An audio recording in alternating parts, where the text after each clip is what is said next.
सगळ्या लाऊडस्पीकरवर ना फक्त एकच अनाउन्समेंट होती की तुम्ही अयोध्या लवकर सोडा, तुम्ही अयोध्या लवकर सोडा. ॲम्ब्युलन्सचे आवाज यायला लागले. कळेना नेमकं काय झालेलं आहे. एवढा मोठा परिसर, पण तो ढाचा खूप उंच होता. त्याच्यावरती काही जण चढलेले दिसले आणि चढल्यानंतर जो एकदम धूळ, सगळी धुरळा ज्याला म्हणतो, असं काहीतरी बिल्डिंगचं कन्स्ट्रक्शन पडल्यानंतर जी धूळ उडते तसं झाल्यानंतर मात्र सगळी पळापळ सुरू झाली. आणि मग सगळेजण सांगत होते की तुम्ही आता निघा इथून, आता निघा इथून. असं 6 डिसेंबरचा दिवस उगवला तो तर अजूनही असा चित्रपट जसा समोर येतो तसा माझ्या तरी समोर येतो.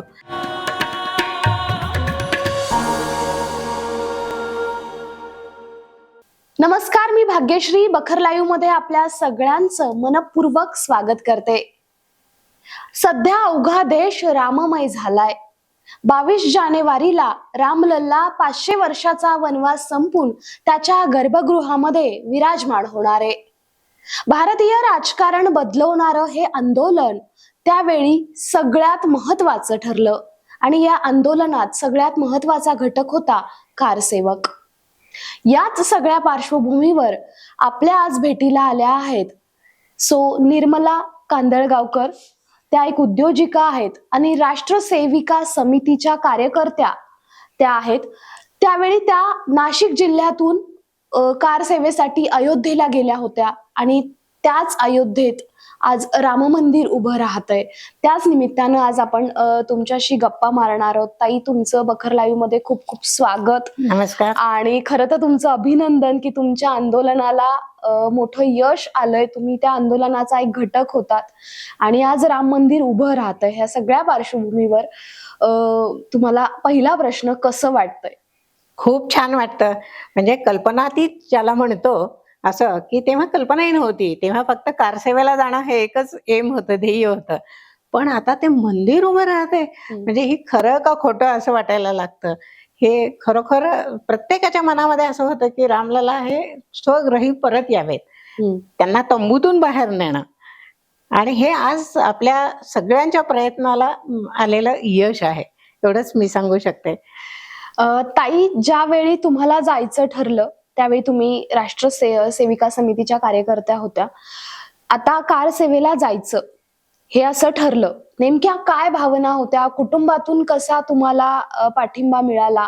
आणि त्यावेळी तुम्हाला 3 मुलं होती, जी अवघी एक धाकटा, जो सगळ्यात धाकटा 6 वर्षाचा, मुलगी 9 वर्षाची, 8 वर्षाची आणि मग मोठा मुलगा, असं सगळं होतं. हे सगळं मॅनेज करून एक आई म्हणून रामलल्लासाठी, रामासाठी आपल्याला जायचंय. काय त्या भावना होत्या? हे माझं खरं भाग्य आहे, कारण माझं सासर माहेर दोन्ही संघाचं. आणि माझ्या यजमानांनी, तेही संघाचे कार्यकर्ते, त्यांनी सांगितलं की जायचं आहे तर जा, काही हरकत नाही. मुलांना कोण सांभाळणार? कारण धाकटा तर 6 वर्षाचा होता माझा. त्याला तर काहीच माहिती नव्हतं की आपली आई कुठे जाणार. बरं, किती दिवसासाठी जायचं? 8 दिवस तर आम्ही आधीच निघालेलो होतो, कारण आम्ही 8 दिवस अयोध्येत होतो आधीचे. आणि घरी जेव्हा ह्या राममय वातावरण जे तेव्हा होतं, कारसेवकांना घराबाहेर काढण्यापासून आम्ही सगळं हे काम केलेलं आहे. जिल्हाभर प्रवास करणं, कोण कोण येणार आहे त्यांची यादी करणं, त्यांना कसं जायचं, कुठे जायचं, किती दिवसासाठी जायचंय, कारण सगळे काही सेवक नसतात, सेविका नसतात.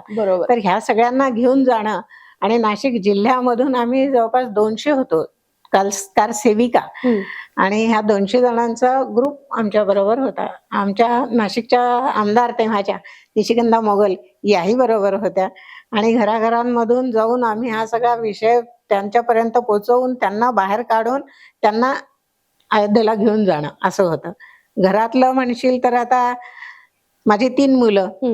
धाकटा तर आम्हाला मनमाडला जेव्हा पोचवायला आला तर तेव्हा तो गमतीने म्हणाला की अगं आई, तू सगळे घोषणा देत होते ना, हम मंदिर वही बनाएंगे, मंदिर वही बनाएंगे. तर तो म्हणाला गमतीने, अगं आई, मग तू कशाला जातीयस? आपण आपल्या गौंड्याला पाठवून देऊ ना तिकडे मंदिर बांधायला. म्हणजे त्याला हेही माहिती नव्हतं, इतकं लहान होता तो. पण वातावरण असं होतं की ठीक आहे, तू जातीयस तर जा, असं. मग माझ्या सासूबाई, माझी आई, यजमान, ह्या सगळ्यांनी मुलांना छान सांभाळलं, कारण मोठा शाळेत होता तेव्हा.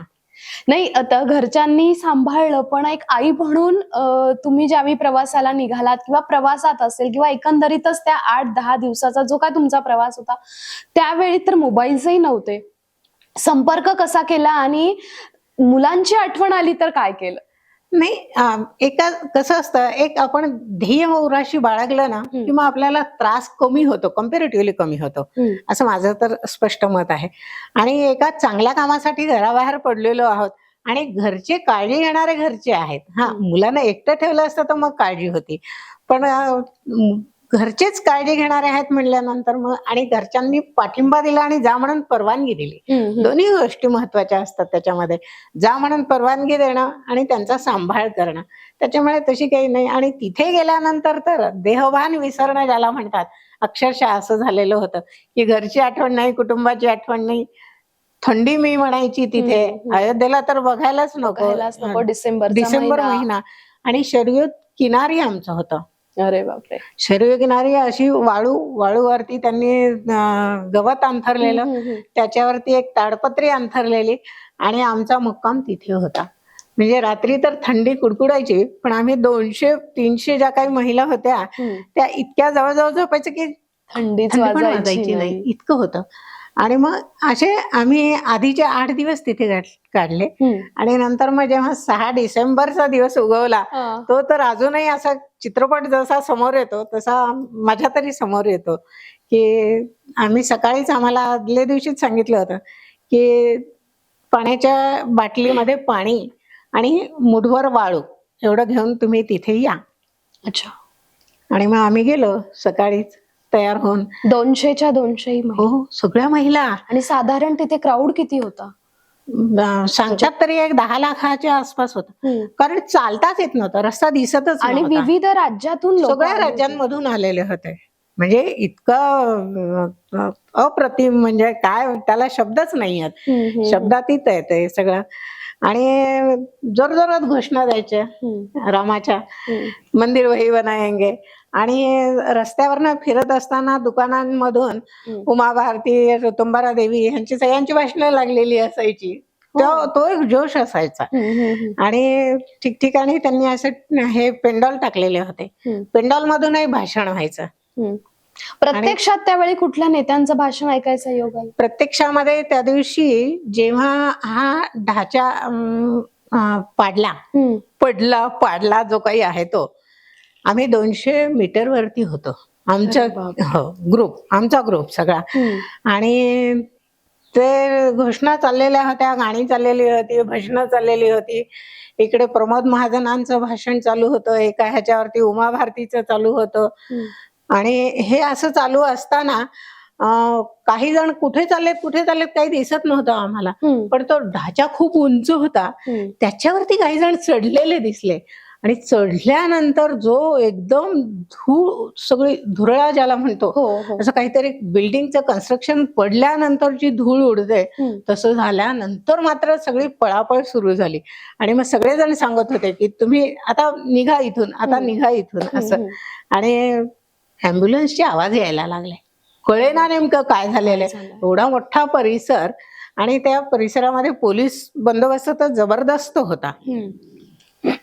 त्या सगळ्यांमधून आम्हाला आमच्या सगळ्या सेविकांना घेऊन तिथे जाणं, हे खरं म्हणजे, बरं मी त्याच्या लीडर म्हणायला हरकत नाही, माझ्याकडे जबाबदारी होती या सगळ्या महिलांची. त्या महिलांना बाहेर काढणं तिथून, काही दुर्घटना घडायला नको महिलांच्या बाबतीत, कारण आपण नेलेलं असतं घरातून सांभाळून आणू या जबाबदारीवरती, आणि आपली जबाबदारी.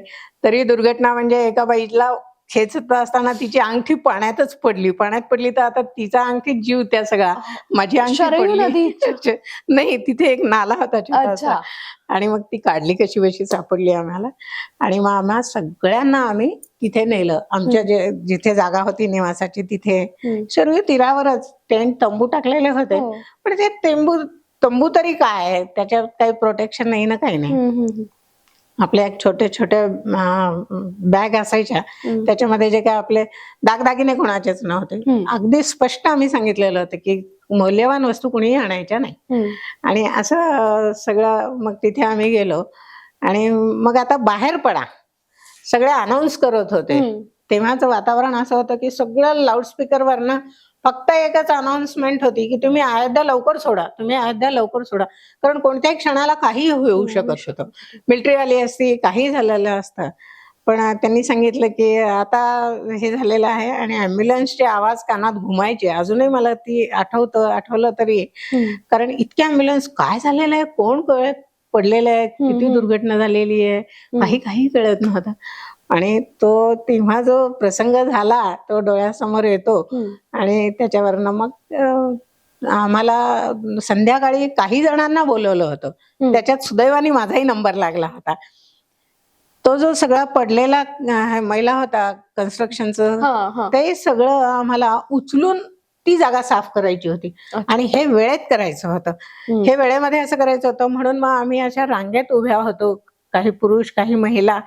फटाफट रांग केली आणि तिथून घमेलं भरून फावड्याने ते लोक द्यायचे आणि मग ते घमेलं जसं बांधकामावरती मजूर काम करतात अक्षरशः असं केलेलं आहे. म्हणजे ही खरी कारसेवा झालेली आहे योगायोगाने आमचं नशीब.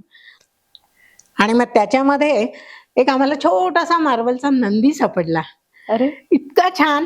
मग सगळ्यांनी ते बघितलं, त्याला नंदीला नमस्कार केला आणि तो तिथे काय व्यवस्था होती की तिथून जे काही वस्तू निघतील अच्छा तर त्या सगळ्या एका ठिकाणी जमा करायच्या होत्या. तर मग आम्ही तिथे नेऊन तो दिला. आणि मग तिथे नेमक्या अजून काय माहितीये काय काय? अरे बापरे, खूप वस्तू असतील. आम्हाला पाहायलाही वेळ नव्हता, म्हणजे वेळच नव्हता, कारण ते इतकं फास्ट करायचं होतं. आणि फास्ट करायचं होतं म्हणजे ते स्वच्छ करणं आणि तिथे काहीतरी कन्स्ट्रक्शन करून ती रामललाची मूर्ती ठेवायची. हे म्हणजे चॅलेंज हे मोठ्या लोकांचं होतं. आम्ही तर लेबरच होतो, अक्षरशः कारसेवक म्हणजे लेबरच होतो. ते फक्त त्यांनी सांगायचं आणि आम्ही करायचं, एवढंच होतं. पण हे तो 6 डिसेंबरचा जो क्षण आहे ह्याच्याबद्दलचं मी सांगितलं होतं तुला की तुम्ही अयोध्यात पोहोचलात प्रवास करून, मनमाड नाशिक हे सगळं करत करत अयोध्यात पोहोचलात. पहिल्या दिवशीपासून जे काय तुम्ही तिथे थांबलात, तुमची दिनचर्या नेमकी काय होती? की आता गेल्यावर लगेच काय बाबा काय करायला लागलात तुम्ही? आणि 200 महिलांना सोबत घेऊन काम करायचं म्हणजे तुमचा जो काय ग्रुप होता, तर मग दिनचर्या कशी होती? दिनचर्या म्हणजे आम्ही सकाळीच तयार व्हायचं म्हणजे काय, शरीरामध्ये जाऊन स्नान करायचं आणि कपडे बदलून चालायला लागायचं आपल्या. मग तिथे मोठमोठे असे टेंट होते, तंबू होते. तर त्याच्यामध्ये स्वयंपाकासाठीचं जे होतं ते आमच्याकडे त्यांनी आम्हाला दिलेलं होतं की काय करायचं ते आम्हाला एवढी मोठा कणकेचा गोळा आणून द्यायचे. आणि आम्ही मग सगळ्या जणी 5-50 जणी तिथे बसून पुऱ्या लाटायच्या. काही जण तळायला होते, पंजाबी लोक होते. म्हणून पंजाब विभागाकडे तळण्याचं काम दिलेलं होतं आणि आमच्याकडे महाराष्ट्राला लाटायचं काम दिलेलं होतं. त्याच्यामुळे आम्ही खाली बसून गाणी म्हणत, भजन म्हणत, गप्पा गोष्टी करत वेगळाच प्रचंड उत्साह. आणि किती शेकडो पुऱ्या लाटल्या त्या काळामध्ये, कारण काहीच माहिती नाही, बरं बाकी करायचं काहीच नव्हतं. आणि मग तिथे ते आम्हाला जेवणही आणून द्यायचे. रांगेत रांगा असायच्या, पण आम्ही किचन सांभाळत असल्याच्यामुळे आम्हाला जेवणही तिथेच मिळायचं. आणि थंडी होती ना. काय काय असायचं जेवणात तिथं? पातळ भाजी असायची, भात असायचा, आमटी वरण जे काय असेल आणि पुऱ्या, एवढंच असायचं. पण हे आम्ही तयार केलेलं होतं. 10 लाख लोकांच्या जेवणाची व्यवस्था म्हणजे थट्टा नाहीये. मग तिथे काय व्हायचं की बाहेरच्या आजूबाजूच्या गावांमधून ट्रक भरभरून पुऱ्या यायच्या. हो. आणि मग तो ट्रक आला की बरं अन्न संपून जायचं ना पटापट. एवढे लोक म्हणजे त्यांच्या जेवणाची व्यवस्था. बरं आताच्या सारखी पूर्वी तिथे काहीच व्यवस्था नव्हती, छोटं गाव होतं ते अयोध्या म्हणजे. आणि ट्रक आला की त्या ट्रकमध्ये एवढे मोठे आपले साखरेचे 100 किलोचे जे पोते असतात, त्या पोत्यांमध्ये पुऱ्या आणि भाजी अशी पॅक केलेली असायची. तर ते लोक ते पोतं आणलं, ट्रक आला, पोतं आणलं की ते पोतं असं ते तिथे काउंटर होते, त्या काउंटरवरती असे मोकळे करायचे आणि मग ते त्याच्यातून वाटप करायचे. मग लोकांना खूप सांगितलेलं होतं की आजूबाजूच्या लोकांना की तुम्ही बटाट्याची भाजी देऊ नका, कारण बटाट्याची भाजीला वास येतो ना. मग गुळाचा खडा द्यायचे, कोरडी चटणी द्यायचे. म्हणजे बघ, म्हणजे आम्ही तर तिथे होतोच, पण हे आजूबाजूच्या गावांमधले लोक सुद्धा इतके तन्मयतेने सेवा करत होते, कमालीचे. म्हणजे पोतं भरभरून पुऱ्या ट्रक भरून यायचा. ट्रक मध्ये पोते असायचे, आपण जसं धान्याचे पोते बघतो हो हो असे अन्न पुऱ्यांचे पोते यायचे. पोळ्या, भाकरी, पुऱ्या. पुऱ्या कशा 2ला 4 दिवस राहतात, हो. टिकतात. आणि असं म्हणून ते पाठवून द्यायचे. कुठून कोणत्या गावातून कशी व्यवस्था त्या लोकांनी केलेली होती देव जाणे. पण आम्ही जाताना मात्र अयोध्येला जेव्हा निघत होतो तेव्हा जेव्हा आमची ट्रेन चाललेली होती तेव्हा बाजूच्या सगळ्या घरांवरती भगवे ध्वज होते. आणि छोटी मुलं सुद्धा बाहेर अंगणामध्ये आली तर ते घोषणा द्यायचे, जय श्रीराम. मग आम्हालाही जरा उत्साह वाटायचा की मग असं ते दिवस भारावलेले आणि मंतरलेले फारच. आणि लहान मुलांपासून म्हणजे बच्चा बच्चा राम का हे गाणं तर आपल्याला सगळ्यांना माहिती आहे. तर अशी सगळी गाणी पाठ होती तेव्हा. आणि काही नाही, दिवसभर त्याच वातावरणात 8 दिवस तर आमचे कुठे गेले वाऱ्यासरशी उडून म्हणतात तसं झालेलं होतं. पण आणि मग 6 डिसेंबर नंतर वातावरण कसं होतं? तुम्ही कधी निघालात? 6 डिसेंबरला आम्हाला रात्री मग त्यांनी सांगितलं की आता तुम्हाला अयोध्या सोडायची आहे. आणि मग आम्हाला स्टेशनवरती पोहोचवलं. पण मग ही सगळी जबाबदारी कोण बघत होतो मग? कोण कार्यकर्ते होते आम्हाला तिथपर्यंत आम्ही पोहोचलोच नाही. प्रकाश जावडेकर आमच्या ट्रेन मध्येच होते, आमच्या बरोबरच होते. संभाजीनगर, मी नाशिकहून जरी गेलेले असले तरी औरंगाबादचं माझं माहेर सासर असल्याच्यामुळे रमेश पांडव तेही होते, बरीच मंडळी होती. सतीश कुलकर्णी हेडगेवार हॉस्पिटलचे होते. हे सगळे ग्रुपने आलेली मंडळी होती. तर आधीचा परिचय असल्याच्यामुळे जाताना आम्हाला एका डब्यामध्ये आम्ही किती जण असावं, म्हणजे जिथे 70-80 ची कॅपॅसिटी असते तिथे 200-250 लोक बसलेले होते. म्हणजे इतकं असे पाय जवळ घेऊन 8-8 तास आम्ही बसलो होतो. कारण करायला काही मार्गच नव्हता, जागाच नव्हती. आणि अक्षरशः ढकलून दिलं होतं की लवकर तुम्ही अयोध्येच्या बाहेर पडा. बाहेर पडणं आवश्यक होतं तिथून, कारण परत दुसरे लोक येणार होते आणि ते बाहेर थांबलेले होते. त्यांना तिथे पलीकडच्या बाजूला थांबवलेलं होतं. कारण आमची ट्रेन निघाली की ती ट्रेन येणार होती आणि मग ते तिथे कारसेवा करणार होते. असं त्यांचं प्लॅनिंग होतं. विश्व हिंदू परिषदेने प्लॅनिंग खूप चांगलं केलेलं होतं. पण आम्हाला तिथपर्यंत काही माहिती नाही काय काय होतं त्यांच्या मनामध्ये. आमची ट्रेन जेव्हा भरून निघाली तर आमच्या ट्रेनच्या समोर एक इंजिन चाललेलं होतं. हे माहिती नव्हतं आम्हाला इंजिन कशासाठी आहे. बरं, उत्तर प्रदेशामध्ये तेव्हा सगळ्याच अनागोंदीच कारभार होता. त्यांनी त्या रेल्वे रुळावरती त्याचे नटबोल्ट काढले आणि तो रूळ तोडलेला होता तिथे अक्षरशः. मग काय झालं, ते इंजिन पडलं खाली. इंजिन पडल्यानंतर मग आमची ट्रेन तिथेच थांबवली आणि मग परत दुसरं इंजिन मागणं आणून ते तिकडे लावून मग वळवली आमची ट्रेन. हो, कारण अशी काही दुर्घटना घडणार हे आधीच माहिती होतं. हे टेस्टिंग त्यांनी केलं. त्यांनी पुढे एक इंजिन ठेवलेलं होतं आणि इकडच्या बाजूला एक इंजिन ठेवलेलं होतं आणि त्याच्यामुळे मग ताबडतोब वळवली. बरं, आम्हाला काहीच माहिती नाही ना, आम्ही डब्यामध्ये बसलेलो. गाडी का थांबली, गाडी का थांबली, जे कोणी येऊन सांगेल तेवढंच माहिती होतं. पण नशीब आमचं की गोंधळासारखं काही घडलेलं नाही. सगळे कारसेवक सुखरूप बाहेर आले आणि मग 2 दिवस लागले आम्हाला. म्हणजे अयोध्येहून निघून नाशिकला पोचायला अक्षरशः 2 दिवस गेले. म्हणजे काही खायला नव्हतं. जिथे कुठे गाडी थांबेल तिथे काही असेल तर गावातले लोक हातगाडीवरती आणून द्यायचे. काकडी म्हणा किंवा असं जे काही असेल, फळं जे काही असेल ते चुटकीसरशी संपून जायचं. माझ्या तर माझा भाऊ एक खांडव्याला होता, तर त्याने आम्हाला एवढ्या मोठ्या पिशवीमध्ये चणे फुटाणे दिलेले होते. तर ते एवढे मोठे चणे फुटाणे घरी आपले वर्षभर पुरले असते, पण ते चुटकीसरशी संपून गेले तिथे, कारण खायलाच काही नव्हतं. अक्षरशः खायला काही नव्हतं. सगळ्यांचं सगळं संपून गेलेलं होतं. इतकी म्हणजे पण कोणी तक्रार केली नाही. विशेष म्हणजे 2-2 दिवस उपाशी जरी असलो की ह्या स्टॉलवर काही आहे का, जा बघा तिथे. आणि तिथे काही नाही म्हणल्यानंतर दुसऱ्या स्टॉलवरती बरं आम्ही फिरायचोच, कारण करायला काहीच नव्हतं.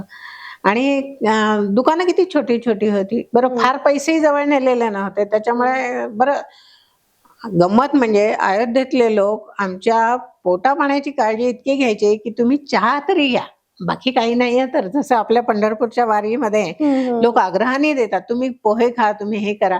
पण ते तरी किती करणार? 10 लोक आलेले होते, 10 लाख लोकांचं एवढी व्यवस्था करणं कठीण असतं. बरोबर आहे. पण तरी त्यांनी प्रेमाने केली, हे मात्र महत्वाचं आहे. आणि त्याचं फळ आज मिळतंय आपल्याला. नक्कीच. हे अयोध्येमध्ये मंदिर होते. पण या सगळ्या प्रवासातला म्हणजे तुम्ही सांगताय तर माझ्याही अंगावर काटे येत आहेत की तो किती जोश होता. एकाच उद्देशाने जेव्हा एवढी सगळी लोक काम करायला लागतात, एकाच दिशेने जायला लागतात, ती प्रेरणा वेगळी असते. पण असा एखादा अनुभव की आजही तो आठवतो, मग तो कुठलाही असेल, आनंददायक असेल किंवा तितकाच टोचणारा, चुभणारा असेल, कुठलाही असेल, असा कुठलाही की आज आठवतो तो विषय निघाल्यावर की काय आपली इतकी व्यवस्थित रचना केलेली होती कारसेवकांची, कारसेवेची, काय करायचं तिथे, प्रवचन कुणी करायचे, हे सगळं सगळं ठरलेलं होतं. पण त्याच्याच बरोबर हे जे वाईट वृत्तीचे लोक होते, हेही कसे असायचे. तर त्यांनी काय केलं होतं, एक प्रसंग सांगते तुला, की गर्दी तर असायचीच आमची, आणि गर्दीमध्ये एका ताटामध्ये, ट्रेमध्ये खूप सारी बिस्किट होती ठेवलेली. आणि आम्ही तिथे बघतच होतो, गर्दीच होती तिथे. तर ती बिस्किट कशासाठी, तर एकाने काय केलं, खालनं हात मारला त्या थाळ्याला आणि ती बिस्किट सगळी विखुरली. विखुरल्यानंतर आपली संस्कृती कशी आहे की अन्नावरती पाय पडू नये म्हणून ती उचलायला खाली वाकले सगळेच लोक. तर तेवढ्यात फोटोग्राफर फोटो काढत होता आणि हे आपल्या कारसेवकांच्या लक्षात आले की तो फोटोग्राफर कोण आहे. तो आपला नव्हता आणि त्याला ही बातमी करायची होती की हे कसे बिस्किटावरती तुटून पडलेले आहेत आणि हा प्रसंग.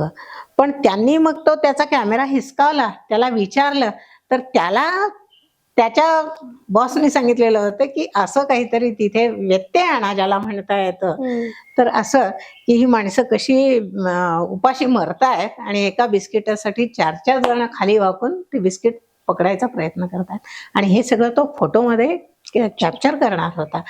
पण हे आपल्या लक्षात येत नाही ना, त्याची पार्श्वभूमी काय आहे. आपल्याला फक्त राम मंदिराच्या कारसेवेला जायचं एवढं सांगितलेलं होतं, पण त्याचे परिणाम कसे कसे होतील हे तेव्हा कळत नव्हतं. पण हा एक प्रसंग म्हणजे मला बिस्किटचा पुडा उघडला की ते दिसायला लागतं की किती म्हणजे वाईट वृत्तीने तिथल्या लोकांना छळलेलं होतं ते. घरच्यांशी त्या काळात काही संपर्क झाला?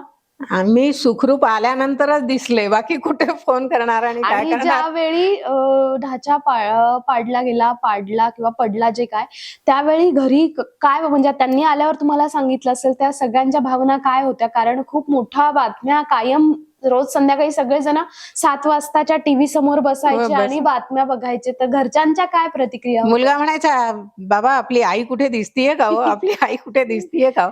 आणि येताना मग प्रत्येकाने आम्ही एक एक तिथली वीट आणली होती. अच्छा. आणि मग त्या विटीचं पूजन. मग ती वीट आणल्यानंतर मग ती नांदगावमध्ये, बाजूच्या गावांमध्ये असं, कारण तो ढाचा पाडलाच होता ना, कारण तो पडणं महत्वाचा होता, तरच मंदिर झालं असतं हे नक्की माहिती होतं. तर ती तिथून येताना वीट आणलेली होती. बऱ्याच अफवा निघाल्या की तू ही वीट हे करून टाक, नाही तर तुला पकडून नेतील वगैरे. मग मुलांनाही भीती वाटते, खरंच आई आपण ही वीट टाकून देऊ म्हणून.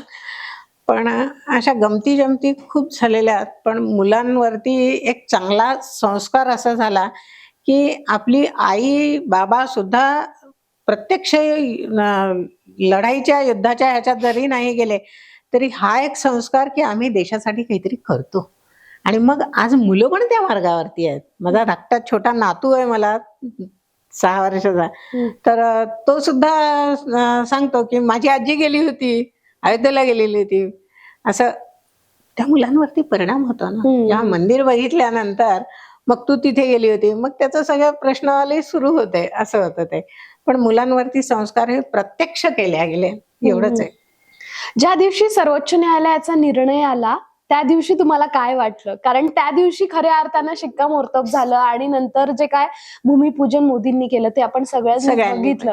पण निर्णय आल्यावर काय भावना होत्या? निर्णय असं एक मन म्हणत होतं की निर्णय हा येणारच आहे, पण शेवटी कोर्टाचा निर्णय असतो.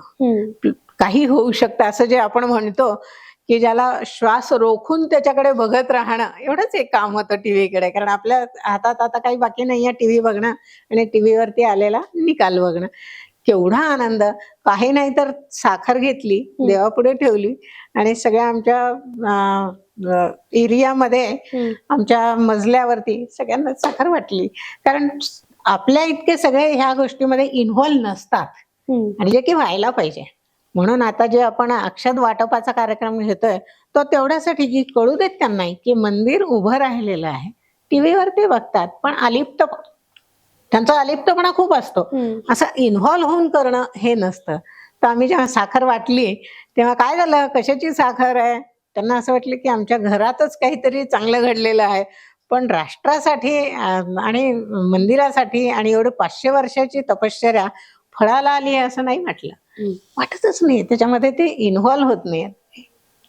आता 22 तारखेला हे स्वप्न पूर्ण होणार आहे, तुमचं रामलल्ला विराजमान होणार आहे. त्याची तुमच्याकडनं काही तयारी, काय भावना आहेत आणि अयोध्येला तुम्हाला कधी जाणार आहात आणि गर्भगृहात विराजमान झालेल्या रामलल्लाचं दर्शन कधी घेणार आहात, तो क्षण कसा असणार आहे? आम्ही जे कारसेवेला गेलेलो आहोत तर त्यांची सरकारने एक वेगळी व्यवस्था केलेली आहे. अच्छा.